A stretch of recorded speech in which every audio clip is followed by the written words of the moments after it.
Dolores Cacuango, activista ecuatoriana, murió hace casi medio siglo, pero su voz sigue sonando. En las mujeres del movimiento indígena y campesino, en los colectivos de mujeres urbanas y en los pueblos que defienden el territorio. La voz de Dolores Cacuango era la voz de la Pachamama. Soy David Vargas, docente de la Biblioteca Compensar, y compartiré con ustedes un monólogo adaptado de la radionovela hecha en su nombre por la Fundación Rosa Luxemburgo y radialistas apasionadas y apasionados, basada en la obra de Raquel Rodas Morales. Yo, Luis Catucuamba, hijo de Dolores Cacuango y de Rafael Catucuamba, voy a contarles una historia de dolor y de rebeldía, de conquistas también. La historia de mi mamá y de nuestro pueblo indio.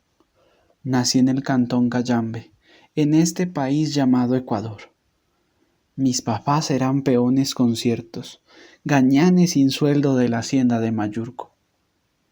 Mi mamá Dolores nació el 26 de octubre de 1881. En San Pablo Burco nació, una hacienda que los frailes mercedarios tenían en el cantón Cayambe. Mi abuela Andrea Quilo nos decía que nuestra sangre venía de antiguos caciques cayambis, luchadores, pero ahora vivíamos en mucha pobreza, demasiada.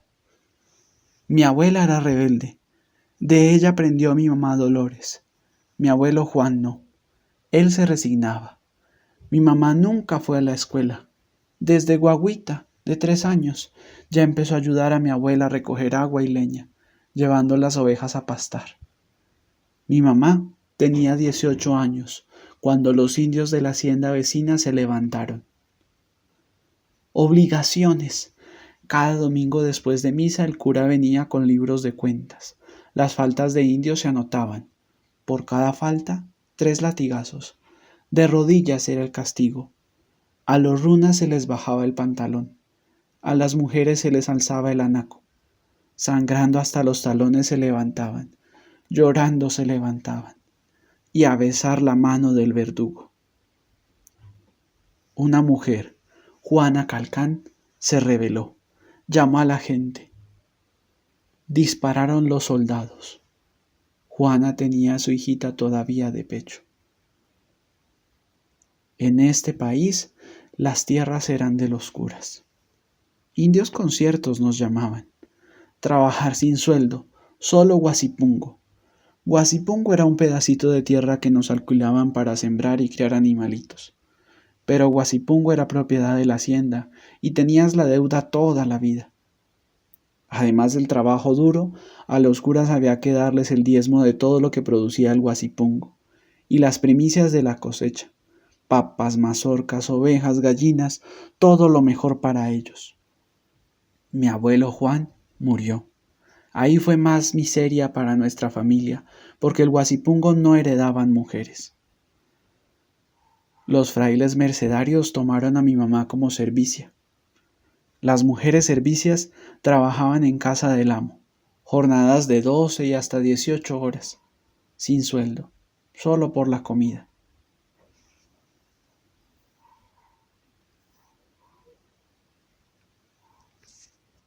Tiempo después mi mamá Dolores pasó unos años en Quito, demasiado lejos de su yacta, aburrida del militar y de la señora que le llamaba propia, y de los hijos unos malcriados.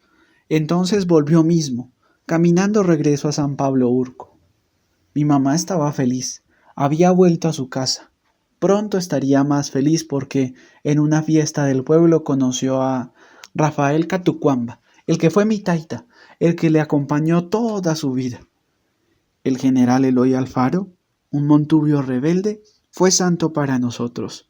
Ganó 1000 batallas, hizo la revolución liberal, llegó a presidente.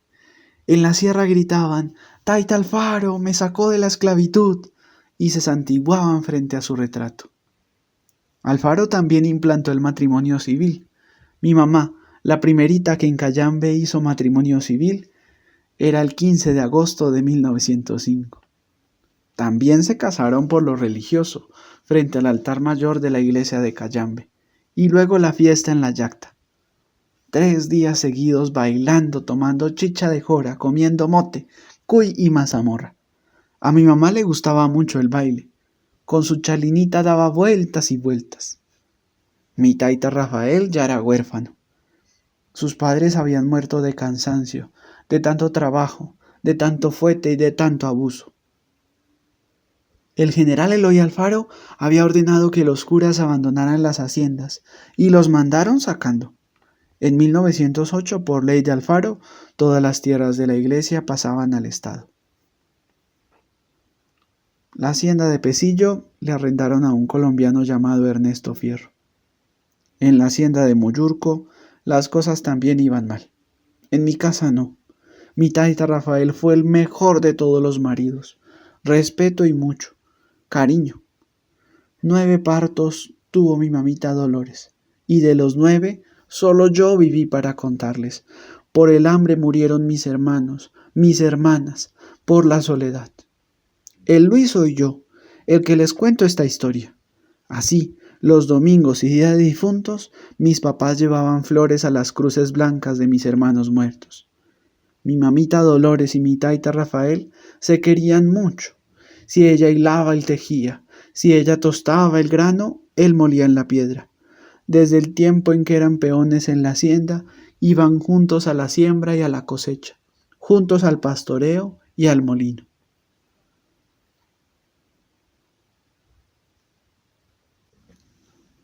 Hubo una matanza en Guayaquil que avergonzó al ejército. Una represión tan bárbara no se había visto en Ecuador. Tal vez por eso, por la vergüenza, unos soldados jóvenes dieron golpe de estado. Eso fue en el año de 1925. Como golpearon en julio, llamaron Revolución Juliana. Desde ahí la política se volvió una fanesca. Ni de creer que en los próximos 20 años tuvimos más de 20 presidentes, uno por año. Como digo, eso fue en 1925. Al año siguiente, Cayambe se levantó como un volcán dormido.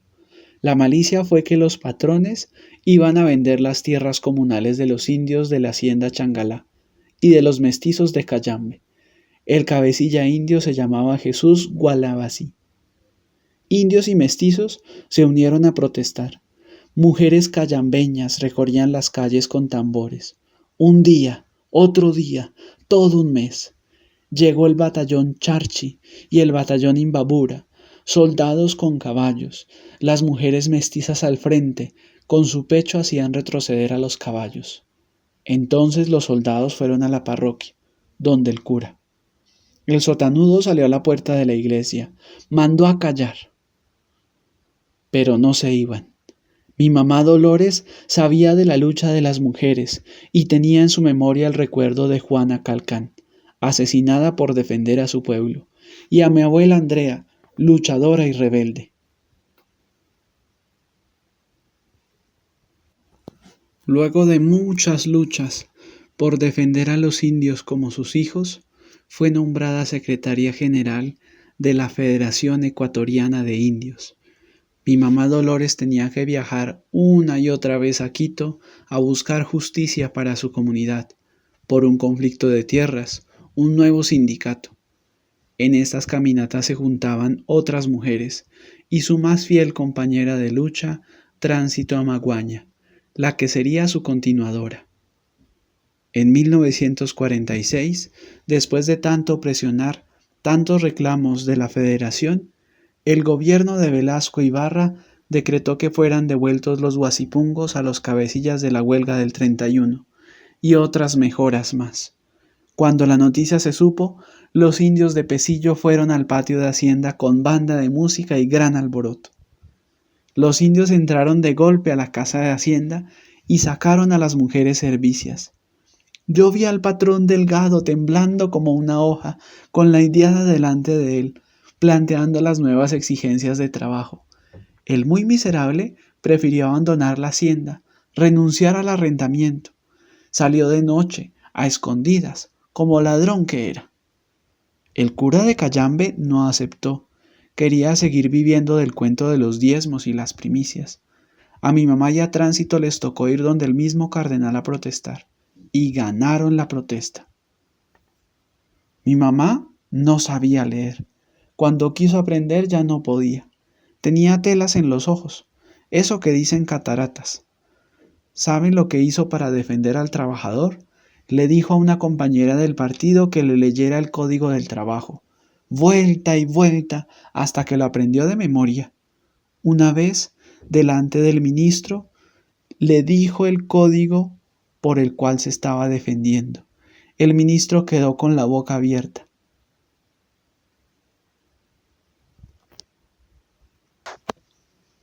Gracias al esfuerzo de mi mamita Dolores, se hicieron escuelas para indios. Allí aprendíamos como en las demás escuelas, pero además aprendíamos sobre cultivo, tejido, nuestras tradiciones y a defender a los taitas. Mi mamá pasó sus últimos años en el pequeño lote de tierra que le adjudicaron en Yanahuayco. Mi papá Rafael, tan viejito como ella, estuvo siempre a su lado.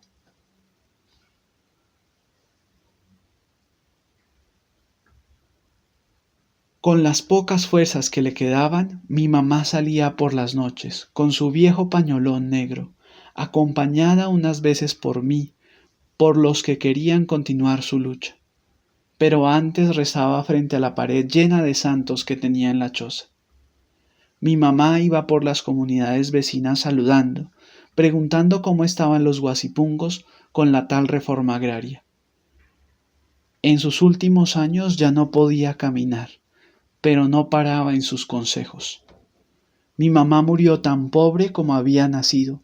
Murió en Yanahuayco, el 23 de abril de 1971.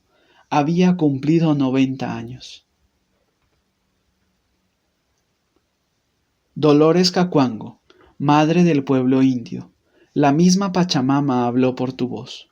Su rostro, pintado por Osvaldo Guayasamín, está presente en el mural de la Asamblea Nacional de Ecuador, presente y vigilante, por si algún político se cree patrón y pretende humillar al pueblo indio.